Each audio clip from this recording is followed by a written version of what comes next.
Alors pour commencer, on place toujours l'innovation évolutive qui est commune à toutes les espèces. Donc là, en l'occurrence, dans le tableau, il s'agit de la tête.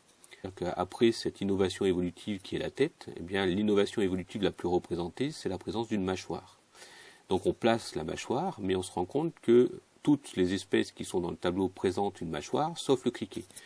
Donc le criquet s'éloigne de cette branche principale et possède sa propre branche évolutive.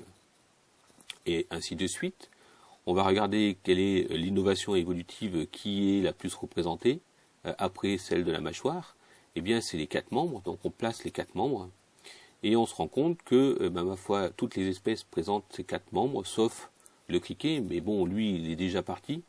Mais également la baudroie. Donc, on place la baudroie dans une autre nouvelle branche évolutive.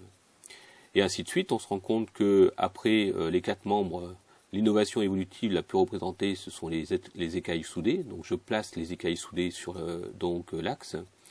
Et les espèces comme le crocodile et le vautour présentent des écailles soudées, sauf le gorille. Donc le gorille s'éloigne de cet embranchement et possède sa propre branche évolutive.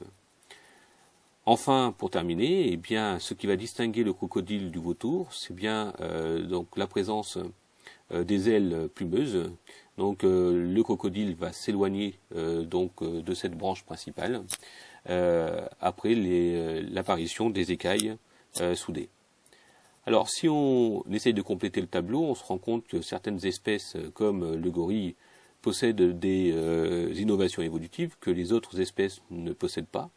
Donc par exemple dans le cas du gorille, il présente des poils alors que les autres espèces ne possèdent pas de poils. Donc en fait cette innovation évolutive se trouve dans l'embranchement de celle du gorille. Il en est de même pour la baudroie avec les nageoires rayonnées, et il en est de même pour les 6 pattes dans le cas du criquet. C'est ainsi que l'on construit un arbre phylogénétique, donc en partant toujours d'un tableau d'attributs et en plaçant donc les innovations évolutives sur un axe